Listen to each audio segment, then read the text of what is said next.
मेरे खुदा, ये की है सफाई? ला, मेरी तो समझ में नहीं आता, ये मासियां बात बात पर पैसे बढ़वाएंगी, 2-2 दिन में ना छुट्टी मनाएंगी और 4 पैसे ज्यादा दे दो तो गांव चली जाएंगी। मगर हालत देखो, घर नहीं नजर आता, गंदा, कोने कोने में मिट्टी जमी हुई है, लेकिन सुनती नहीं। अगर डस्टिंग का कह दो बुखार चढ़ जाता है, हाथों में दर्द हो जाते हैं इनके। उफ अल्लाह, अम्मी आप तो ऐसे सफाइयां करवा रही हैं जैसे आज ही ना आपने बिग बी की शादी कर देनी है। तमीज है? सब कुछ यही खा रही हो, छिलके यही रखे में। अरे मैं स्प्रे करवा करवा के थक गई हूँ, मक्खी मच्छर आ जाएंगे। उठो फेंको जाकर ये सब। अम्मी मेरी तो ना हसरत रह गई है कि आप मुझसे भी लाड करें, मेरी भी इतनी फिक्र करें जैसे अपनी बेटी की करती है, मेरी भी इतनी परवाह करें। लेकिन नहीं, आपको तो मेरी कोई परवाह ही नहीं है। आप तो ना ऐसे ड्रामों वाली सख्त अम्मी बन गई हैं। शादी मेरी है, लेकिन मुझे ऐसा लगता है कि ना मुझे सबसे मांग मांग के प्यार लेना पड़ेगा यार। बस कर दो ड्रामे और उठो, ये सारा कुछ उठाकर डस्टबिन में फेंक कर आओ। शादी होने वाली है बेटा, अभी नहीं सीखोगी तो कौन सिखाएगा बाद में तुम्हें।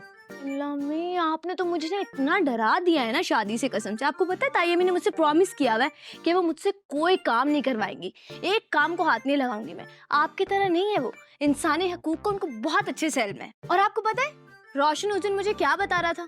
कह रहा था कि तायमी ने उसको बोला है कि जिस दिन फलक इस घर में आएगी तो इस घर की जो नेम प्लेट है उस पर लिखा जाएगा बड़ा सा फलक महल।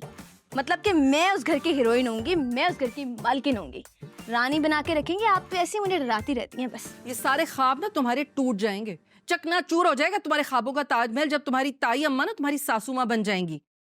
ये सारे काम जो तुम्हें बोझ लग रहे हैं ना, वो जिम्मेदारी बना के करवाएंगी। फिर देखती हूँ मैं महारानी बनेंगी या नौकरानी। अम्मी अच्छी अच्छी बातें करें, अच्छी अच्छी। आपको पता है मैं महारानी ही बनूंगी, मुझे पूरा यकीन है इस बात पे। अब मोमानी कोई काम था तो मुझे बता देती, मैं कर देती हूँ। मुझ पे मट्टी पड़ी है, झाड़ दो मुझे आके। अब मोमानी मैं समझ सकती हूँ आप थकी हुई है इसलिए परेशान है, लेकिन आप फिक्र नहीं करें, आपको मेरी वजह से कोई परेशानी नहीं होगी। अल्लाह ना करे जो मैं परेशान हूँ। परेशान तो वो हूँ जो मेरे हंसते बसते घर पर नजरें ताक कर बैठे हैं। मोमानी मुझे कुछ नहीं चाहिए। बेटा तुम्हें कुछ क्यों चाहिए होगा, सब कुछ तो तुम्हारा ही है। बकौल तुम्हारे मामू के सब पर तुम्हारा हक है। अब अल्लाह जाने इसमें मेरे बच्चों का नाम शामिल है या नहीं। आवाज तो उठा नहीं सकते क्योंकि उन्हें नागवार गुजरता है, बुरा लगता है। अच्छी तरह याद है मुझे, तुम्हारे मामू ने अपनी बहन यानी तुम्हारी माँ की वजह से मुझे किस किस तरह अजियतनाक वक्त दिया है, मेरा दिल जानता है। अल्लाह की पनाह, जैसा वक्त गुजारा है मैंने।